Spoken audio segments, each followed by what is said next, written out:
Hi, my name is Miss Amber, and I'm here today with your English 11A live lesson. So we're finally getting towards the end of Unit 2. So this last lesson here is slavery and American literature. So I'm going to go ahead and share my screen and get started. Okay, we're just going to scoot on up to slide number 5. That's where most of these lessons start, and just get started with some of the background. Now, I covered in the last lesson about transcendentalism, we talked about how that movement in literature overlapped with slavery debates and laws that led to the Civil War. So they give you a history on slavery here. And they outlined that slavery and the slave trade was central to the development and growth of the colonial economies and what is now the United States. There were a lot of protections for slavery that were embedded in the founding documents of the US, including the Constitution, and the Bill of Rights excluded a lot of different types of people who couldn't own land or couldn't have their own money and wealth. And it tells you here, additionally, enslavers dominated the federal government, Supreme Court, and Senate from 1787 to 1860. So what they're saying is that because people who supported slavery were part of the government, let me move myself up here, because they were part of the government, they passed a lot of laws that favored slavery and didn't punish people who operated under slave law. Even some people who broke those laws, they felt like your average enslaver, your average white person owning slaves was much more important than anyone who was enslaved. So obviously those type of people should be forgiven instead of seeking justice, even when slave owners broke their own rules. So they tell you here, moving on, that the experience of slavery varied depending on time, location, crop, labor performed, size of slaveholding, and gender. So what they're trying to say is that there were just a lot of different experiences under slave law, depending on who owned you, that kind of thing. And just with all of the factors that they listed here. So people tried to sort of reduce them down into just like, you're just a slave. But a lot of enslaved people fought back and tried to socially make it very obvious that they were not just tools that were being used on plantations and things like that. They wanted people people who were white, people who were owning land and resources, to see them actually as people who were being mistreated. And they did this by resisting. And it says here, in both revolutionary and everyday ways. So it wasn't just the sort of big movements that you see or hear about most often. There were a lot of small decisions that were made in the day-to-day of people resisting. And one of the everyday ways that crept into revolutionary sometimes was with writing slave narratives. So let me give you the definition of a slave narrative. A slave narrative is a autobiographical account written by former slaves. Now, just to make sure you know the difference between an autobiography and a biography, if it has the word auto in front of it, I know most people think car, but depending on which language you're translating from Greek or Latin, and mixed in other mixed types of language conventions, auto also means to do something to yourself. So for example, if you have heard of auto asphyxiation, is when you choke yourself. That's the thing that most people have heard of. It comes up a lot, especially in books and movies when people like hang themselves and that kind of thing. So auto means to do something to yourself, and biographical is to write about your life. So autobiographical, putting the two together, and autobiography is a biography that you write about yourself. So a slave narrative is a biography written by a former slave about their time in slavery. Now it tells you down here that in the US, the classic form of the slave narrative developed from the 1830s to the 1860s. So that's like a span of 30 years. And this isn't too far off from when transcendentalism was coming up. That was like from 1835, I think, to 1860. So, like I said in the last lesson, history doesn't happen, like in bubbles that are separate from each other. Lots of things are going on at the same time. And depending on what group of people you are in, what class that is, what's happening to that group at the time, you can have lots of historical things influencing each other because they exist at the same time. In the last lesson, we talked about how many transcendentalists were anti-slavery, pro-abolitionists, because they felt like slavery was just like not the natural state of things, and they felt like everyone deserves a chance. Every person in this country deserves a chance to be able to be self-reliant and provide for themselves, but you can't do that, obviously, if you're enslaved. So going into more detail about this paragraph, they talk about the purpose of writing slave narratives. There were two main purposes. One was to bring attention to the conditions and the demeaning treatment that these people had to face, and to counter also the idyllic, that means like idealized, to make something seem like romantic and good, or not harmful. It was to counter that kind of idea that people put out about slavery. A lot of people tried to convince other people, oh, well, these people enjoy being slaves. What would they be if they were not here? They'd be like on the street. They wouldn't have any skills. They wouldn't be able to do anything. And I'm just telling you right now, that's flat out wrong. Like, it was just definitely propaganda that was put out there. And the point of slave narratives was to actually say, listen, these white people who are writing about slavery are not actually slaves, so they don't know what it's like. Here's a real story telling you and explaining what it's like to be a slave. So that was one of the biggest reasons why they were written. You don't want to let other people write your history, because they'll basically tell it in a way that makes them look the least bad. You'll hear a lot of stories about people who free their slaves upon their death, people who who treat their slaves nicely, but that doesn't compare to the fact that it's wrong in the first place, and two, the experience that the majority of enslaved people actually had did not match those things. You are very lucky and fortunate if you happen to be enslaved under someone who either didn't fully believe in slavery or was just participating in it under like pressure from friends or something like that, or family, like those sort of people who thought about it deeply enough to actually treat their slaves with any type of humility, was very rare. And of course, if you really oppose slavery, you would set your slaves free. And not everybody did that. There were a lot of repercussions to doing that. Because it was such a big political issue, you would be seen a certain way if you did that, especially depending on where you lived. If you were in the South, oof. So the point of reading and trying to interpret these sources is that we get information directly from the source, about what enslaved people were like, instead of reading what other people wrote about slavery. It's like the same difference between interviewing someone who is like the victim of a robbery, instead of asking someone to make up a story about how it happened. You want to know what people are going through to see what it's actually really like. And a lot of these narratives being put out there is part of the reason why more people were able to push and move towards abolishing slavery. So then they give you, a little more information about that. Former slaves who had either escaped or were freed wrote down descriptions of slavery and what some critics called damning indictments. And I mean, like, that's put in quotes because they're quoting things that were actually said in response to these autobiographical pieces. So then we get an excerpt. We have one such author was Harriet Ann Jacobs, who wrote Incidents in the Life of a Slave Girl. So this is something that should definitely go in your notes whenever they're giving you authors and lists of names of things that have to do with who wrote what. You want to write that down. In the introduction of her book, it says Jacobs quotes an enslaved North Carolina woman. Northerners know nothing at all about slavery.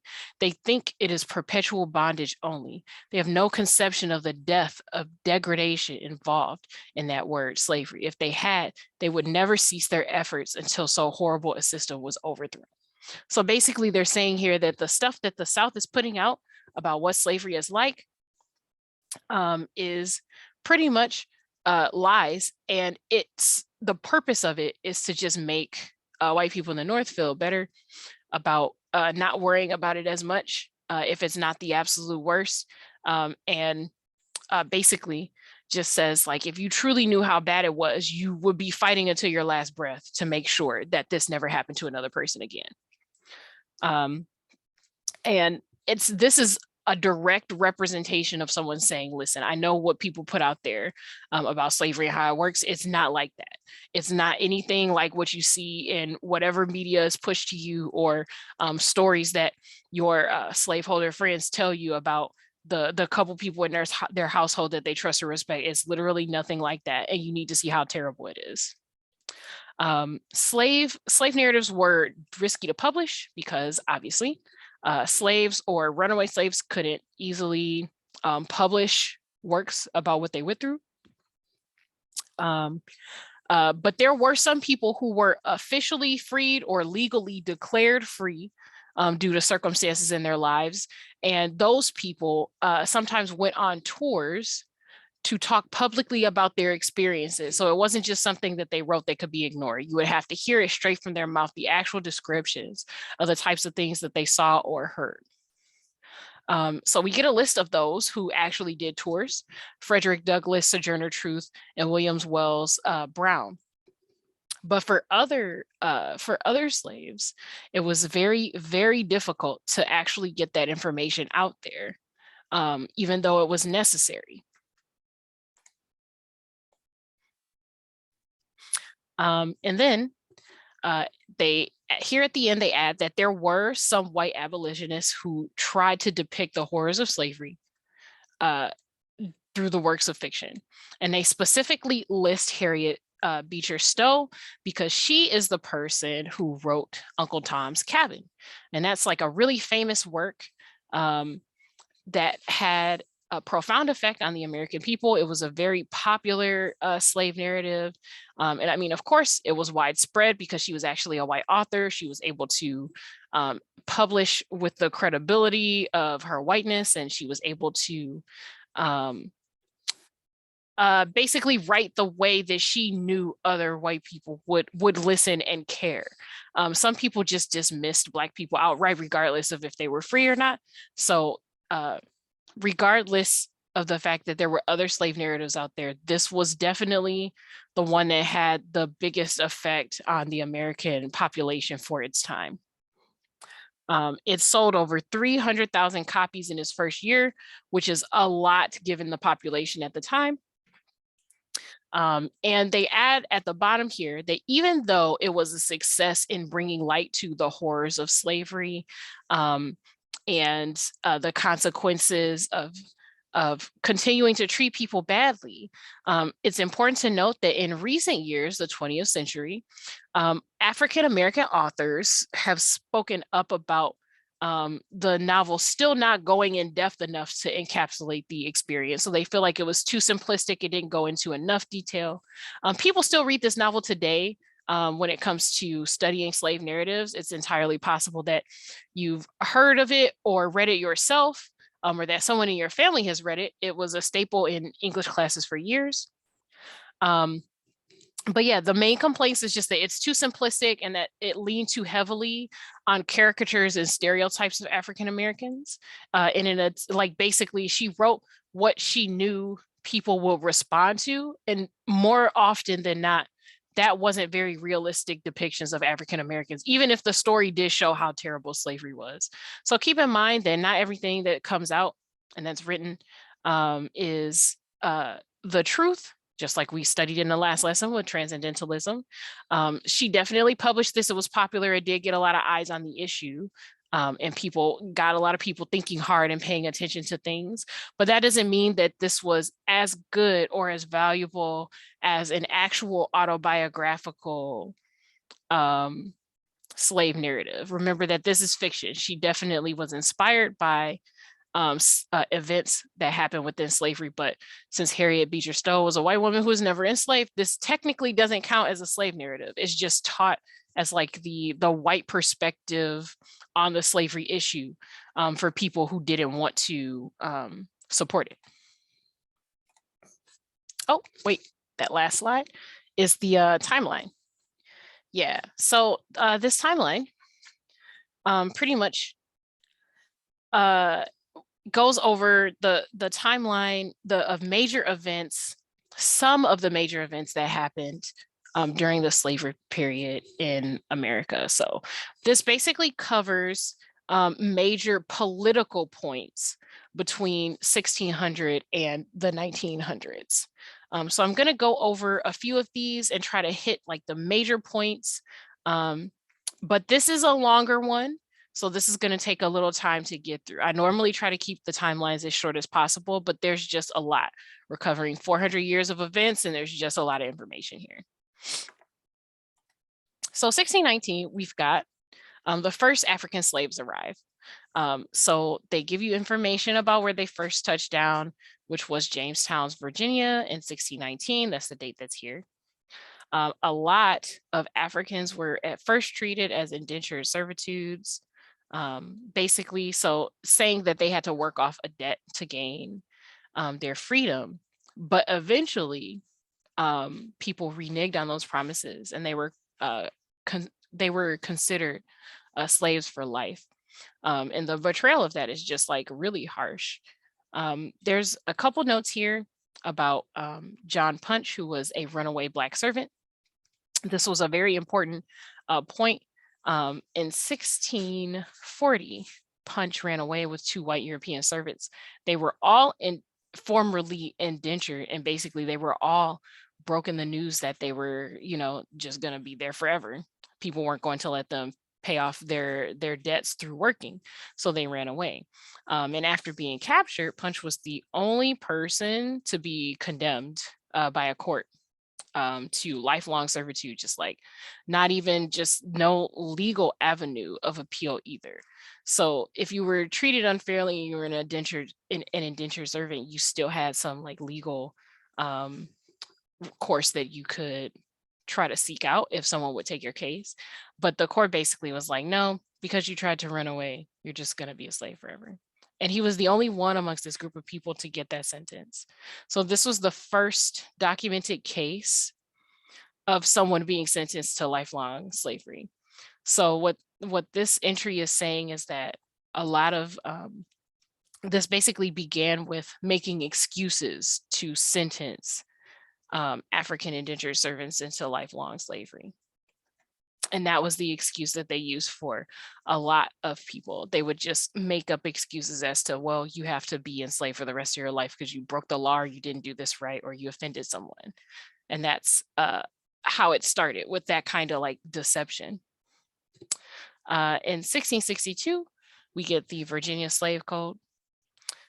So the law was officially known as Partus Sequitur Ventrum, but it basically changed the status of a person's nationality and state and status in society, mostly social status, as coming from the mother instead of the father. Now, the thing that made this ridiculous was that in Britain, which is where, people from the colonies came from, things were always passed down by the father. Women couldn't own land or hold important professional jobs. They were not allowed to work or pass wealth or anything like that. But this law basically said, we know what they're doing over in England, but this is more convenient to help facilitate slavery. So the social status of the mother is what determines what your status is. And they did that because obviously it's much easier to have a woman who is enslaved to have your children, and then just classify those as slaves also, so you can treat them however you like. And around this time, this is when a lot of the American colonies began to legalize slavery. So you can sort of see like the laws and procedures coming together to sort of force Africans who were once indentured servants and the people that they interacted with, their families and descendants, into this social, like law-backed social code. This is where they started to solidify, making it harder for people to change classes or earn things. Remember that the Americas was supposed to be about everyone being able to make their own fortune, but here they are passing laws that make it hard for people to come up. So if you were part of a mixed race couple and the mother of your children was Black, then that social status was passed down to your kid regardless of who you were.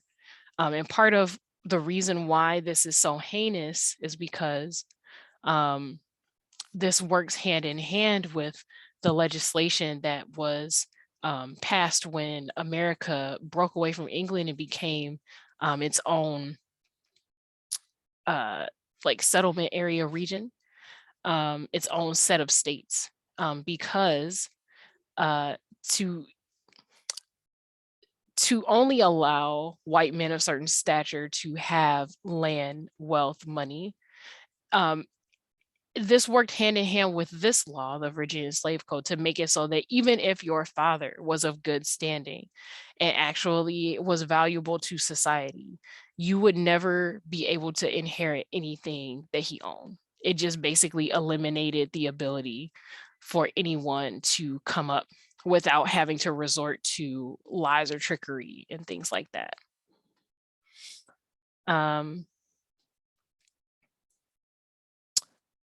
Let's see.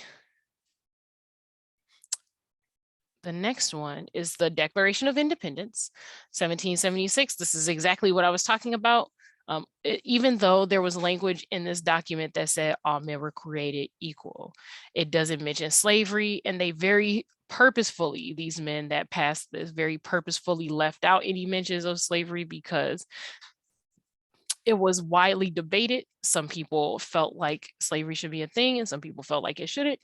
And really, they cared more about trying to break away from Britain than they did using the law to free people who were unjustly enslaved. So even though it was debated, they decided not to address it in the document because they wanted America to be free from Britain more than they wanted to deal with all the infighting that would happen in the States.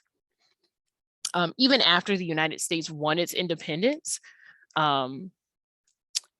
they still didn't talk about it because it was just such a heated topic for a lot of people. They did not, a lot of the colonial population did not want to let go of slavery at all. The next one here is the 3/5 compromise. A lot of you have probably heard of this in your government class if you're taking that. It's referenced in some slave films if you happen to watch those.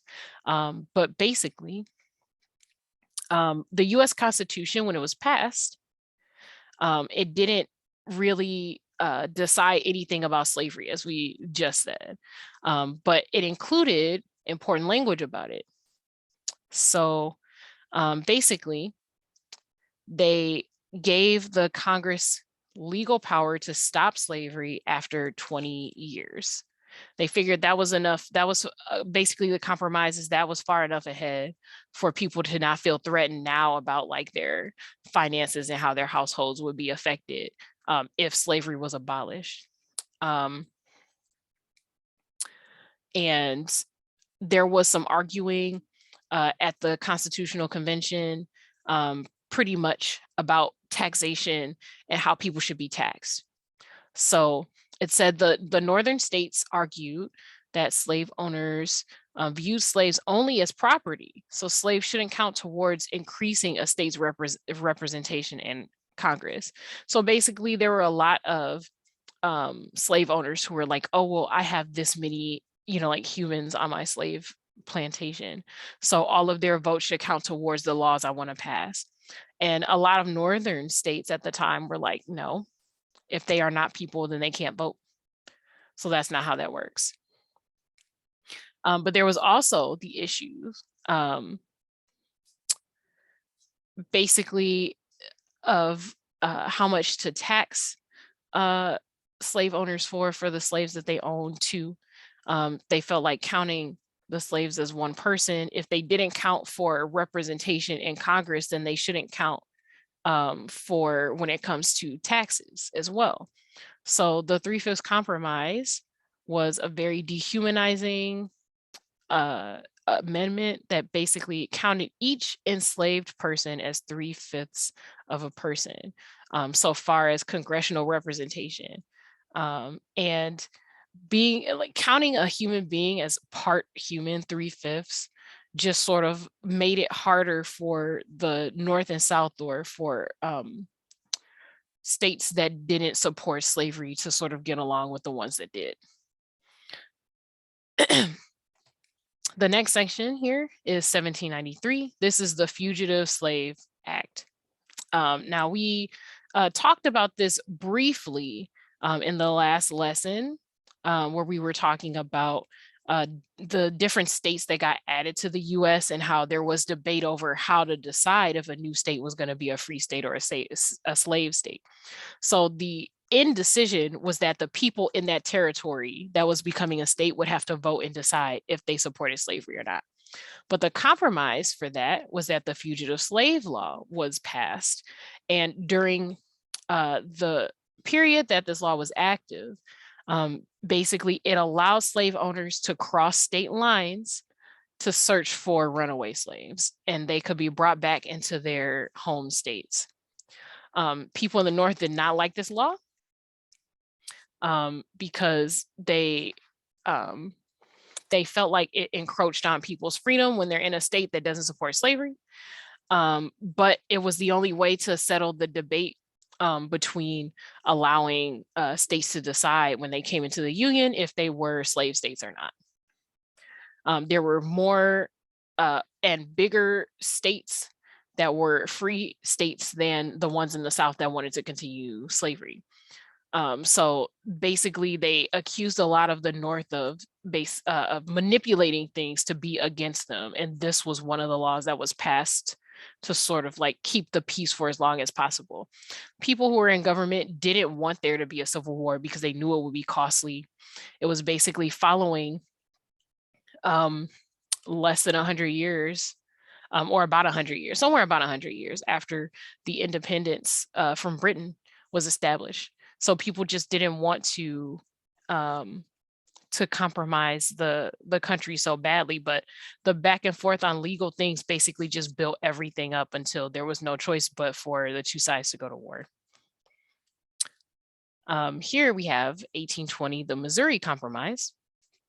So for the Missouri Compromise, basically, it just allowed Missouri to enter the Union as a slave state. And in exchange, Maine was allowed to enter as a free state.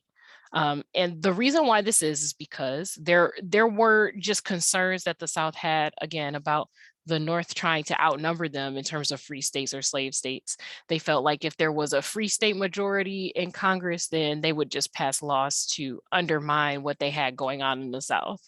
And they didn't think that was fair. So they drew an imaginary line and basically made it so that the territories north couldn't be slave states with the exception of Missouri, since that was part of the compromise. They let in two new territories. One of them had to be a free state and the other one had to be a slave state. The next point here is David Walker publishing an appeal to the colored citizens of the world. So we're in 1829. We're getting close to when that transcendentalism period happened, to when the slave narratives started gearing up. So David Walker is an African-American abolitionist, or he was, and he published this book called An Appeal to the Colored Citizen of the World. And it encouraged slaves to rebel and take freedom by any means necessary. And there's a quote here: "If there is an attempt made by us, kill or be killed." And he basically just said, we can't wait for people in the North to try to pass laws to free us. It's very obvious at this point in time that um, hoping for that isn't going to get us anywhere. We're just going to have to liberate ourselves. The next one is 1845. This is Frederick Douglass. This is a name that everyone knows about. There are schools named after him, a lot of them. And he's taught pretty frequently in government courses and in literature courses. So he's an African-American abolitionist. And this is about his slave narrative, which is called My Bondage and My Freedom. He published it in 1845, and it was an account of his journey from slavery to freedom. And because Frederick Douglass was so well educated and well spoken, he was able to write in a way that captured a lot of white attention on the issue of slavery. Now, there's an excerpt from My Bondage and My Freedom that we're going to be reading for this lesson today. So just keep that in mind.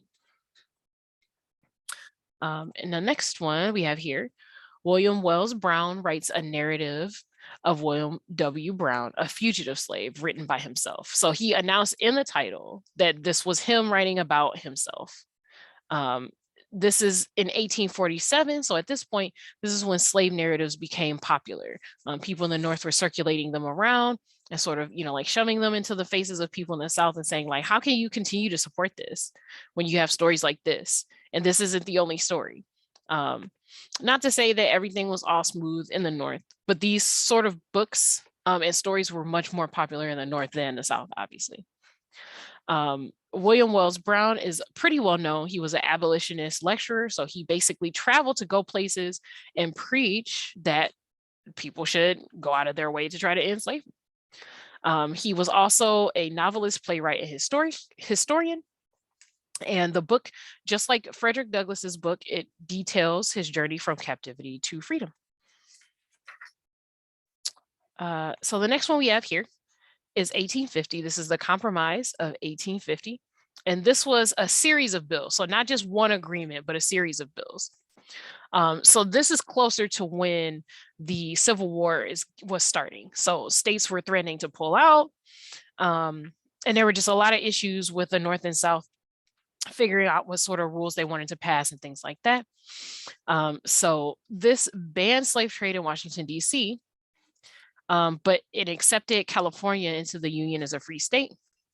But the exchange is that it strengthened the Fugitive Slave Act. So it allowed Western territories to decide their slave status by popular sovereignty. So instead of people in Congress debating and trying to vote, this is when officially people were allowed to vote to decide if their state was free or not. And the compromise also gave Texas $10 million to drop its claim to territory in New Mexico. So New Mexico was pretty much a free state, and Texas was basically trying to cut in on some of their land so that they could annex it for like more plantations and stuff. So instead of doing that, the compromise gave Texas $10 million. It was just like, can we just forget this is happening? And in the same year, they add at the bottom, Sojourner Truth published the narrative of Sojourner Truth. So we still have, while these laws are being passed, a lot of slave narratives that are coming out. These are just the more popular ones. So in 1852, this is when Harriet Beecher Stowe published Uncle Tom's Cabin. A lot of people joke about Uncle Tom's Cabin being specifically about a slave who was submissive to his captors and masters, but that's actually not what the book was about at all. It basically just presented slavery in a horrific sort of way that was a little more sensationalist and entertaining, but in a simple language that people could understand. It spoke to, quote unquote, and inspired people. And that's not really an opinion. A lot of people were actually inspired by this book. It became a bestseller in the US and in the northern US, and the southern states banned the book as abolitionist propaganda because of the different types of violent scenes that were shown in it. And let's see. Yeah, it's considered as laying part of laying the foundation for the US Civil War. Because once people read this book and realized how bad things actually could get, keep in mind that this was a fictional book and not a slave narrative because it wasn't autobiographical. But even just the idea of things being as bad as they were presented in this book made people feel like they had to actually pick sides and push to fight to figure out once and for all how the US was going to deal with the issue of slavery. So here in 1857, we have the Dred Scott decision. So this is definitely one of the historically important rulings on the institution of slavery in the US. So Scott was a former slave who lived in a free state and free territory. And he appealed his case for freedom in the US Supreme Court. But the court decided that Scott was still a slave and banned US citizenship for all slaves and former slaves. They basically said, you guys can't come to free states anymore. Even if you earned your freedom by some other means, you'll never be a US citizen.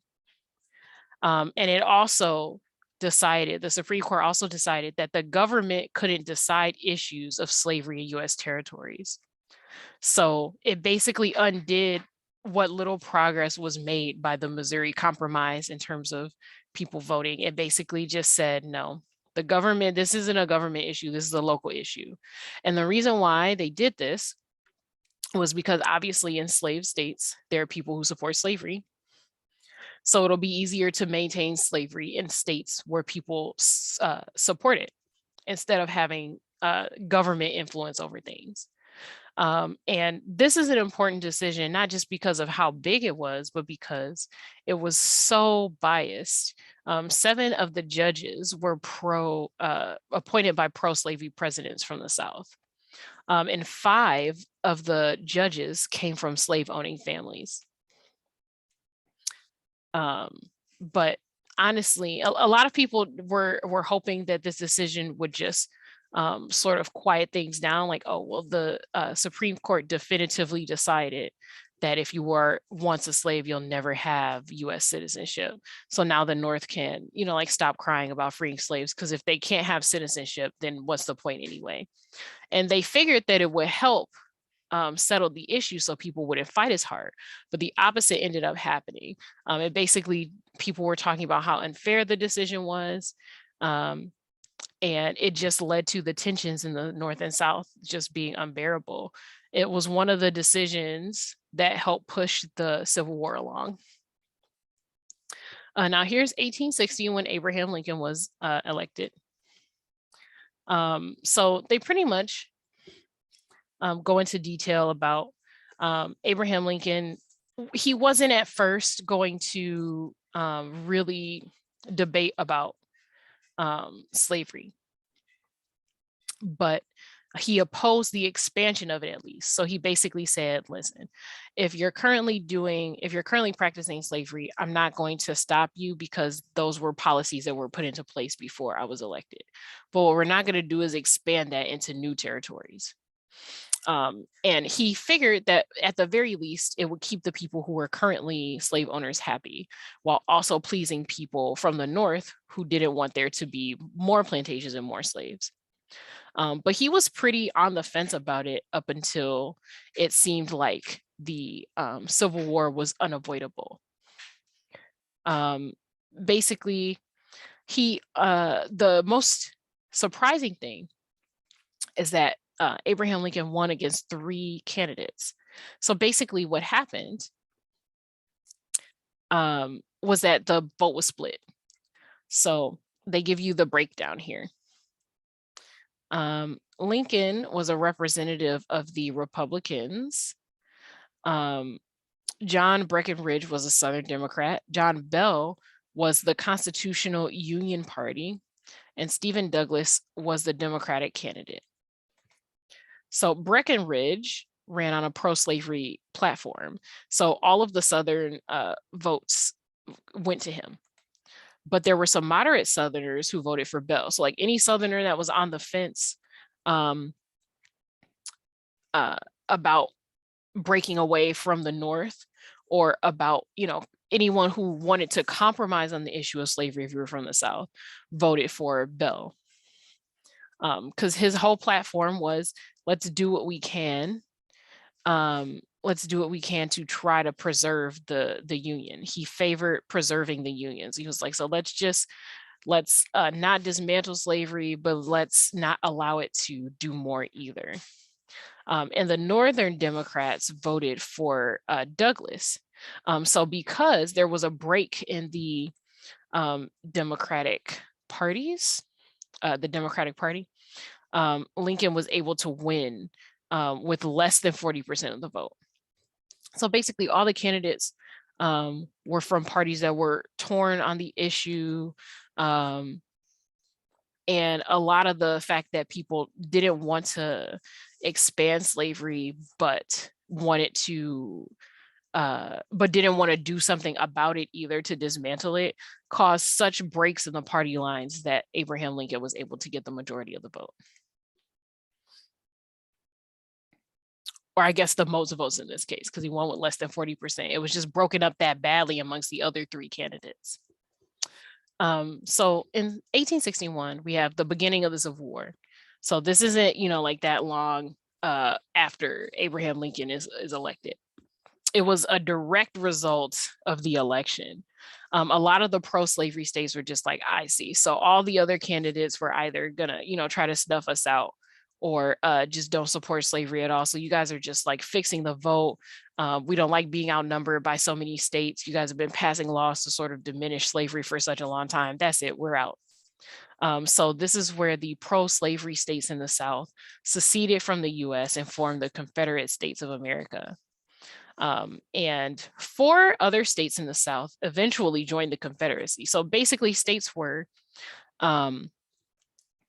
joining based on how successful they thought the Confederacy was going to be.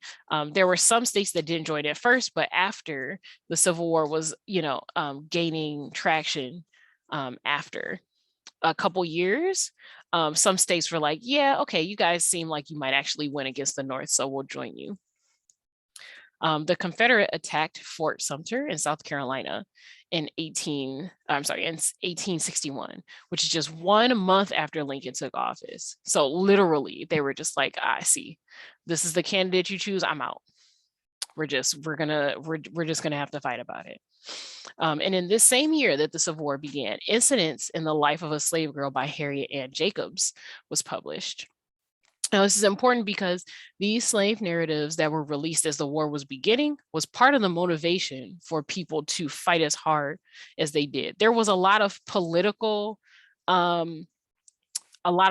stakes as well, because the thing is, if you're being attacked for being anti-slavery, right, and there's no way you can avoid it, I mean, at that point, you might as well pick up the banner of, like, if you're not going to forfeit and just say, okay, I'm going to roll over and do what you want, you might as well pick up the banner of anti-slavery and just say, well, that's what we're on. And that's pretty much what ended up happening. Lincoln didn't want to have to manage a country that was at war, but if they were going to be attacked for not supporting slavery, then he made it so that the stakes of the South losing the war would be that they would have to get rid of slavery. Like, you're making us fight each other in our own country is going to be devastating to the economy. It's going to destroy families. If you're making us do this and you lose, slavery's done. And that's pretty much what happened. So there was a lot of political saving face. There are a lot of history books that talk quite often about people fighting the Civil War specifically to help end slavery. And there's some truth to that, but for the most part, it was just, if that's what I'm being attacked for anyway, then we're just going to have to fight for it, because we're not going to get attacked for this reason and lose. So it's a little more complicated than how it seems on the surface. This next entry, we're close to the end now, is 1863. This is the Emancipation Proclamation. At the end of the Civil War, this is what freed slaves from the Confederate territory and led to the end of slavery in the United States. It wasn't quite as needed as that, There were definitely states that had like different deadlines on when they had to release their slaves and stuff like that. There were a lot of households in the South, especially, that tried to um, hide or relocate. So it's a little more, messy and complicated than just he laid this law and then everyone was free. But just in general, for covering history purposes, this was officially the legal end to um, this was the legal nail in the coffin for slavery outside of like those deadlines that some other states had. It allowed for Blacks to join the Union Army and Navy. And that goes into some of the political importance of this as well. This was declared, the Emancipation Proclamation was declared as law before the end of the Civil War. This is like towards the end, but I think it went on for 2 more years. Yeah. So by allowing slaves to join the Army, the Union Army and Navy, they were encouraging slaves to basically escape to come join them. And this gave the North 2 different advantages. For one, it would ruin the economy of the South if they didn't have as much people working. It would make it harder for them to re-establish slavery, even in the case that they made some progress in defeating some of the North forces in the war. But also it beefed up their ranks, because telling slaves that, hey, if you fight for us, we'll get rid of slavery, will motivate a lot of people to leave and run away and try to, get out by any means necessary to join. And there's something to be said about how exploitative that is too. Like, hey, come fight for us because we need the numbers. But more importantly, we're going to offer you this thing that you've been wanting for such a long time. It motivated a lot of people to escape and fight, which was both good and bad. The North definitely needed those numbers, but we also can't pretend that this law wasn't a little manipulative, because in exchange for declaring slaves free in the South, basically what the Union in the North was getting was a lot of free soldiers and labor. And then they note here at the bottom that this legal proclamation also helped solidify Union support from Great Britain and France. So basically, they got some international support from Britain and France, who had already gotten rid of slavery in their countries, at least legally. So by being able to secure that type of help, that also helped bolster the Union sides. And then here we've got one of the last things here. Oh, the last thing actually. In 1865, the Civil War ends. It ended on April 9th, 1865 with a complete Union victory. And then it says only a few days later, President Abraham Lincoln was assassinated and Andrew Johnson succeeded him as president. Later that year, slavery was abolished across the country with the 13th Amendment to the US Constitution.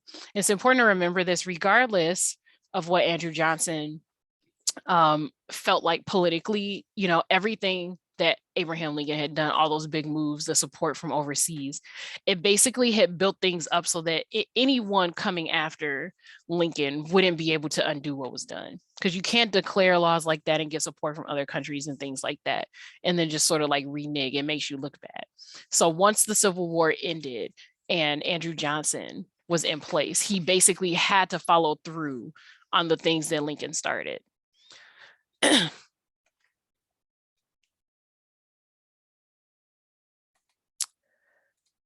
Alrighty.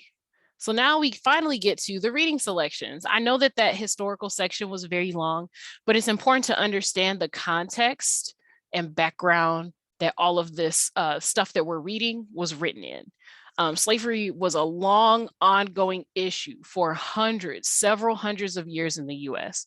So there was just a lot of information, not just about the fact that slavery existed, but also about how things were happening on the outside politically and why it was so hard to just abolish slavery.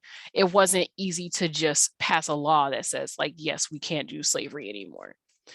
There was a lot of back and forth with the laws. There was a lot of people trying to please people who support slavery, because the US being a young nation, they didn't want to have that much infighting in their country if they could avoid it.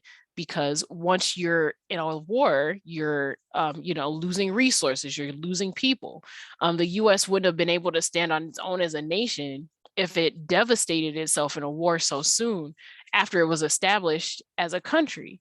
And a lot of the back and forth of passing laws and compromising and stuff like that was to try to push off enough of that sort of infighting until the US had the resources to maintain itself. Otherwise, some other colonizing country could come in and take over, or, like start fighting for lands and things like that.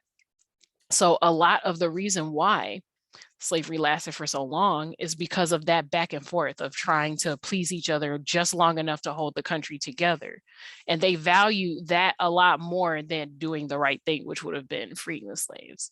So with all of that as background, for the slavery narratives that we're about to go into, some people, like Frederick Douglass here, he was very intelligent, very well educated. He was aware of all of the issues that was causing the back and forth. And that's part of the reason why he fought so hard to try to appeal to more intellectually minded, educated white men in the North, especially. So they give you some information about him and his life. He was born into slavery in Maryland in 1818. He was raised by his grandparents until he was 6, which is when he was abandoned at his master's plantation. And that can mean quite a few things. But he goes into, a little detail about that in the actual excerpt. He, at 8 years old, he went to go serve a family as their houseboy, and he learned how to read and write. But most of that was achieved in secret. So he paid people, as you'll see in the excerpt, to help teach him how to read and write because he wanted to be educated.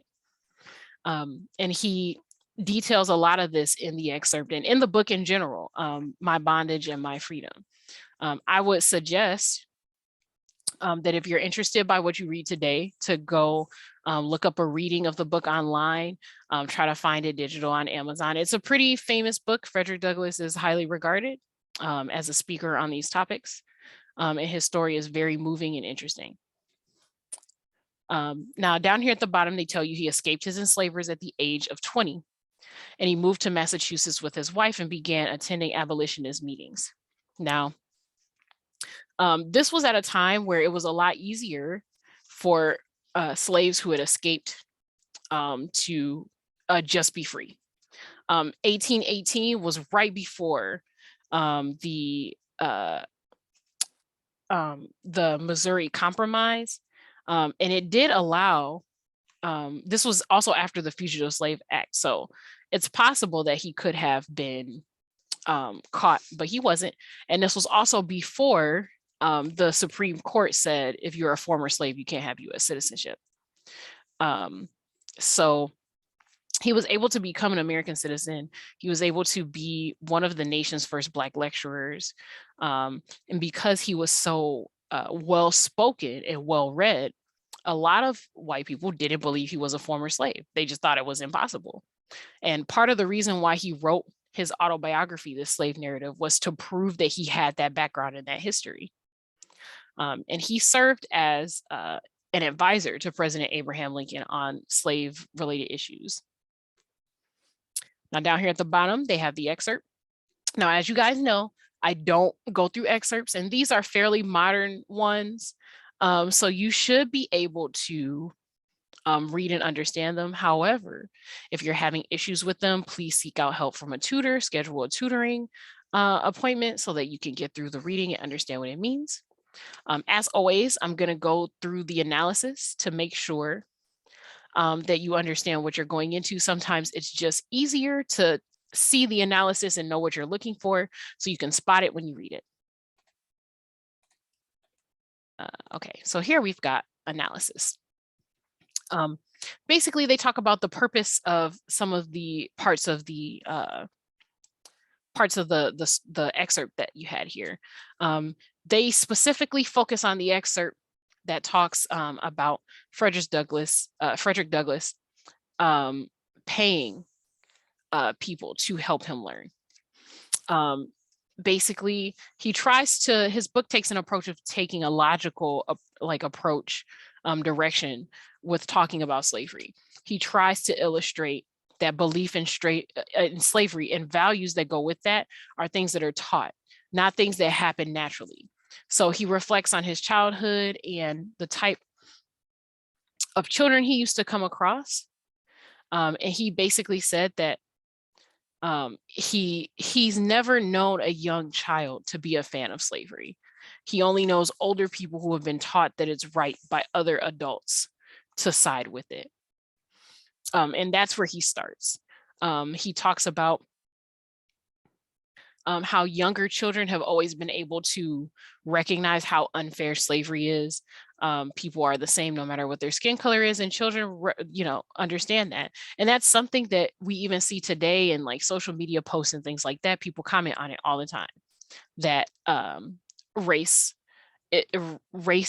and race-related issues, discrimination, that kind of thing, is something that children don't know. They have to be taught that by other people. And even back then, here in 1845, he made that same argument. And basically just said, like, if young children are not racist to each other, then you guys need to look at yourselves and see how ridiculous and unfair this system is. And if a child can figure out that it's unfair, what does that say about you as an adult? Is basically the argument that he was making. And this was the next slide, 13, talks about the excerpt where he talks about having a determination to read. He ended up paying other young children to teach him what they learned in class about reading and writing. He uses the phrase at any cost to describe his determination because he was willing to be caught. But it was important for him to be able to read and write. And that's a skill that few enslaved Americans had at the time. Every once in a while, you'd find someone who was, trained by their slave master to read or write, but it wasn't a guarantee. And it says, indeed, he was able to use his education later in life when he escaped enslavement at the age of 20. So by learning, he was able to make a name for himself and get a job and take care of himself. But not everyone who escapes from slavery had those skills to be able to put them to use. Okay, now the second excerpt that we have here is for Incidents in the Life of a Slave Girl. So this is by Harriet Ann Jacobs. So we get a little information about her. She was sold at a young age to Dr. James Norcom, and she directly refers to him. She refers to her experiences with him directly in her book. She renames everyone for the sake of discretion, but because we can look back and see who she was owned by and things like that, we know who it is that she's talking about. So her story was moving because it involved a lot of like horrific violence. Dr. Flint is the name that she gave to her slave master. And she details that she was sent to that man's son, Mr. Flint, to break her in, and he attempted to sexually abuse her quite a number of times, but she was able to fight him off. And they attempted to get to her through her children by threatening to enslave her children. And she decided that she was going to go into hiding. And she escaped his enslavement, the Flints, the whole family, and had to hide in the area for 7 years. She was hoping that if she stayed hidden for long enough, they would just free her children, or at least sell them to their white father.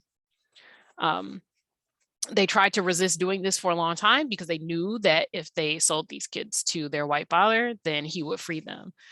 Because obviously he had children with Harriet Ann Jacobs, and he wouldn't want his children to be slaves, right?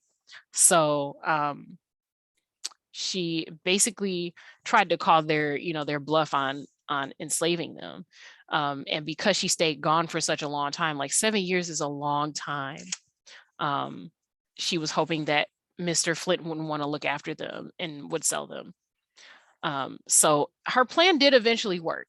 I want to note that in this case, things happened to go well, but in a lot of cases, these sort of plans didn't end up very well.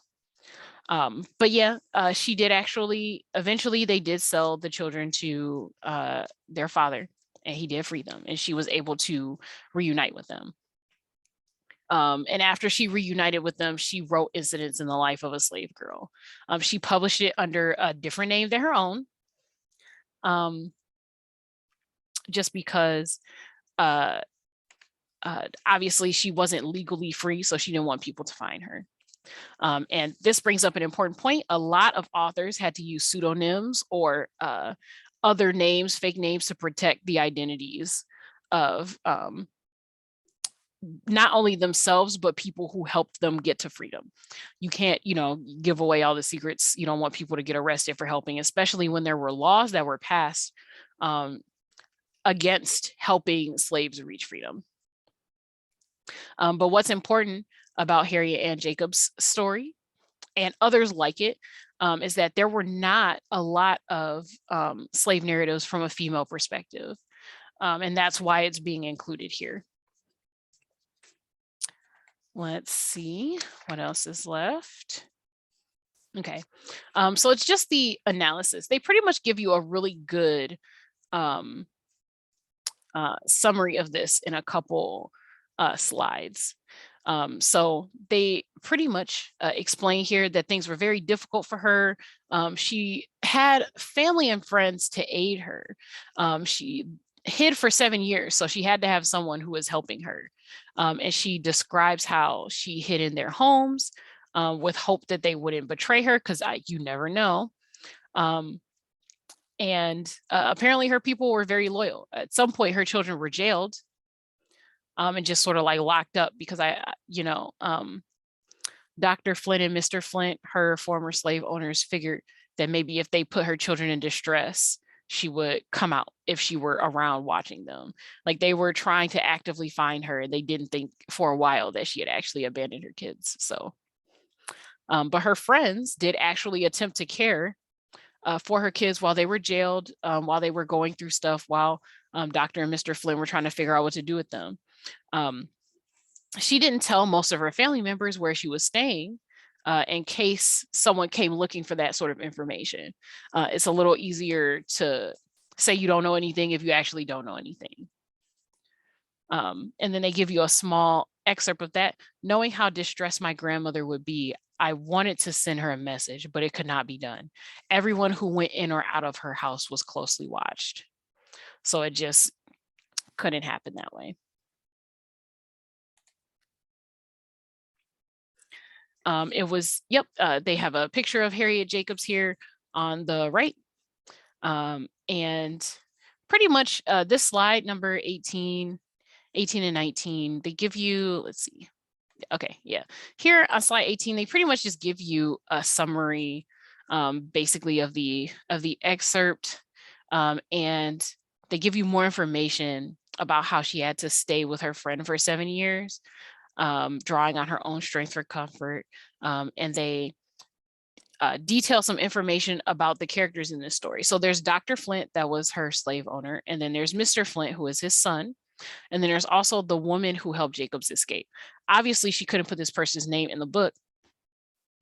But the point of having all three of these people as prominent characters with like quotes and describing their movements and how they made her feel and stuff like that was so that there could be a comparison.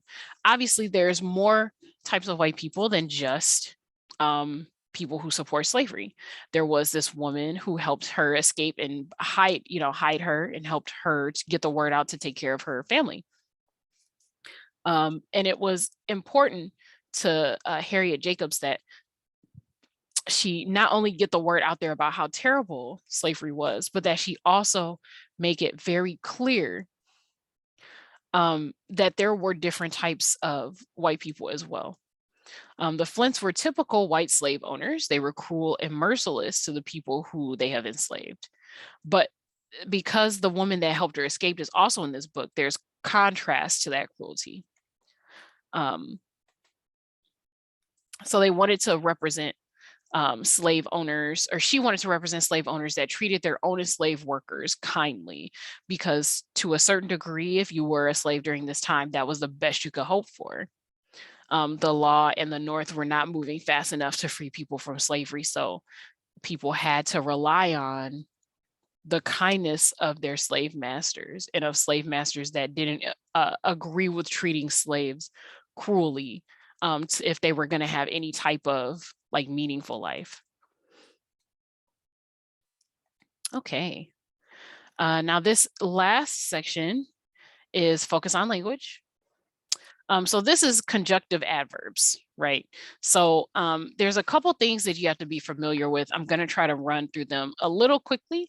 If you're having issues with them, I would check out the resource course. If you don't have access to the resource course, you can ask your teacher or your advocate for a link.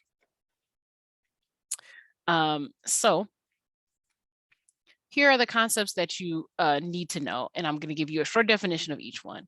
So our adverbs. Adverbs are words that describe verbs. I'll give you an example. If you're trying to explain how you did something, which way you did something, what the quality of that something that you did is, that's an adverb. So if you are running quickly, quickly is the adverb because it describes how fast you run. You can run slowly, something closer to a jog, or you can run quickly.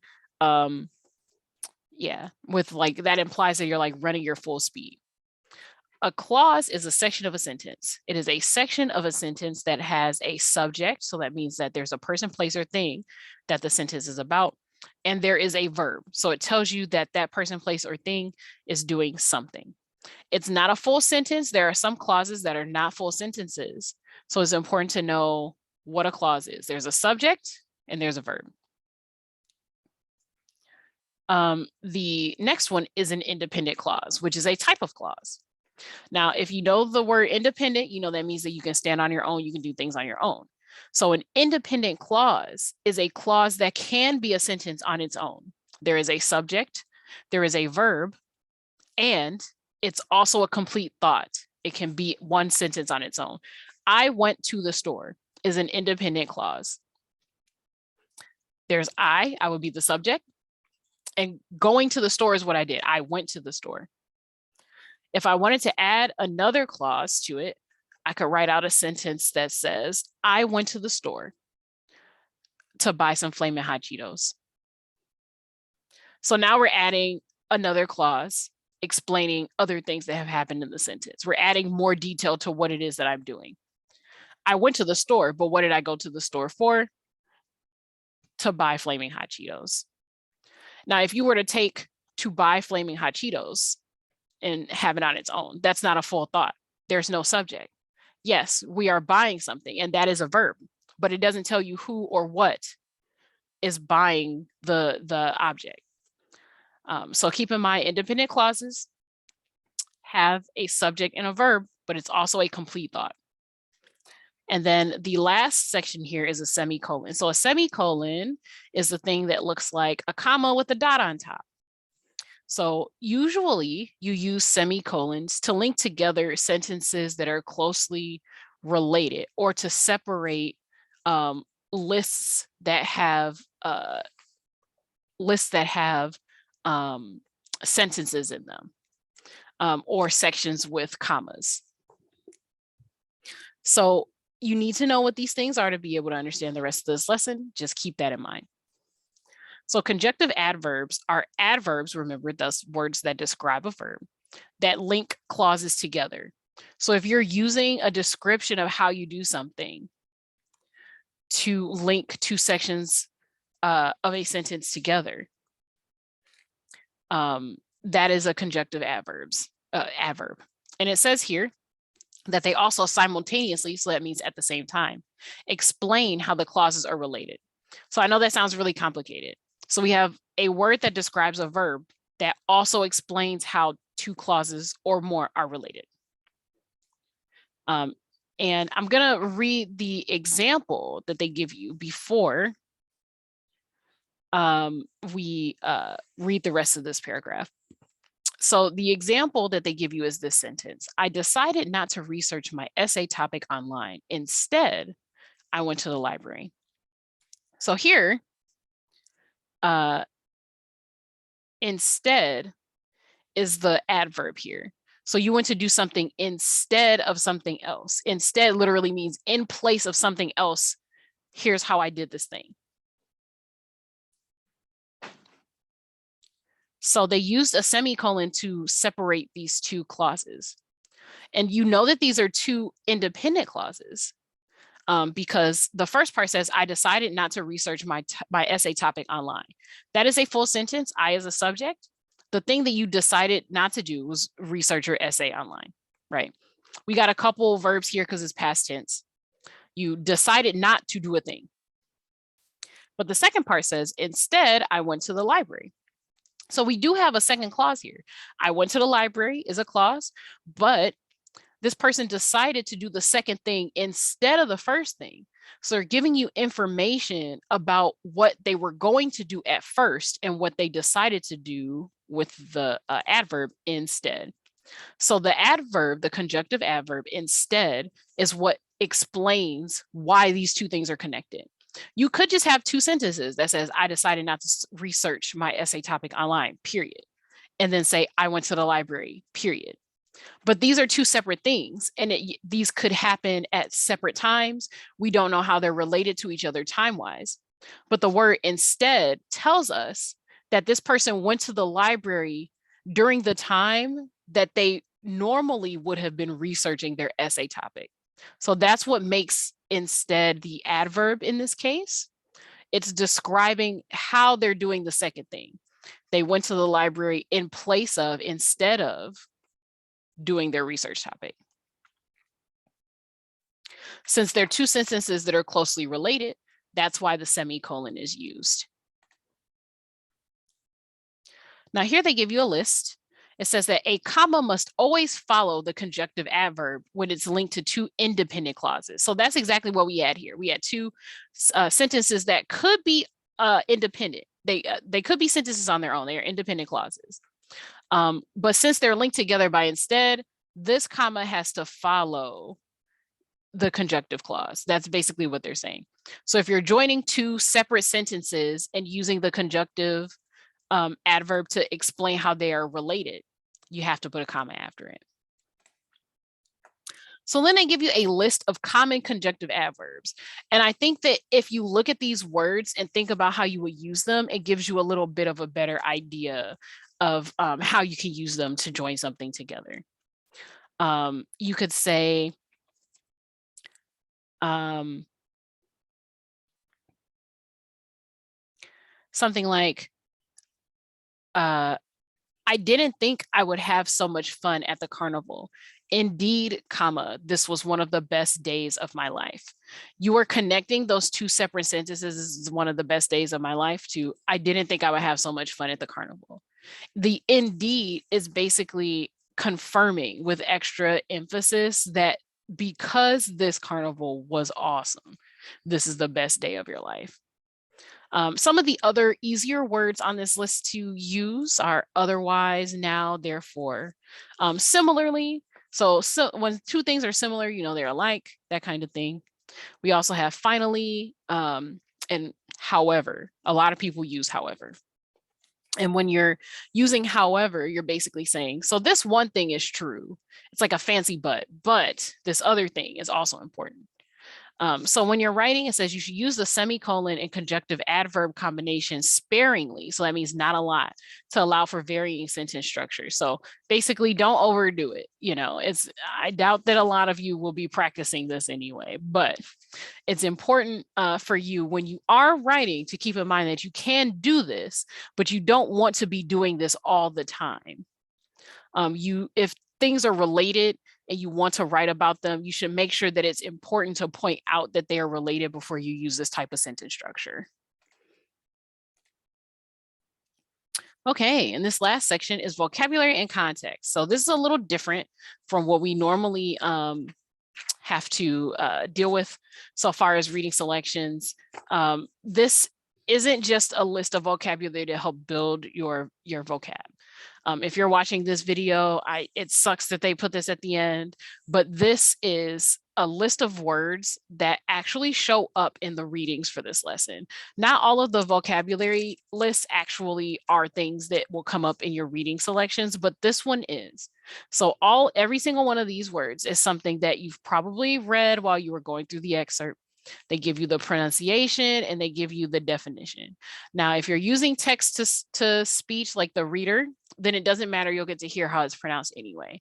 But if you're just now looking at this because you read it to yourself, it might be worth it for you to go back and you can search using like Control F to see where these words pop up and make sure that you read the sentence that they are in so that you get a little practice with pronouncing them correctly.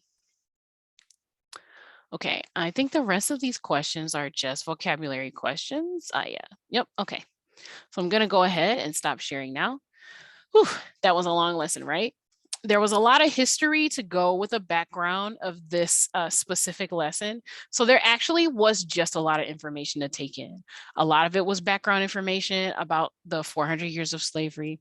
I would suggest writing down some of the major points, but the mastery tests are not going to be super focused on every single point of law that had to do with slavery. What's more important is that you understand the background of things building up to the Civil War and how those things were affected by slave narratives as they came out over time.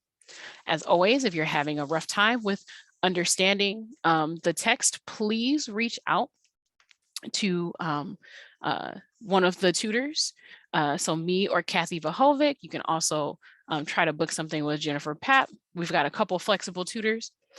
Just work on trying to understand the excerpts as well as possible. And if you need help, reach out. That's pretty much it for this lesson, just like any of the others. So this is Miss Amber signing off. And good luck with the rest of your English class.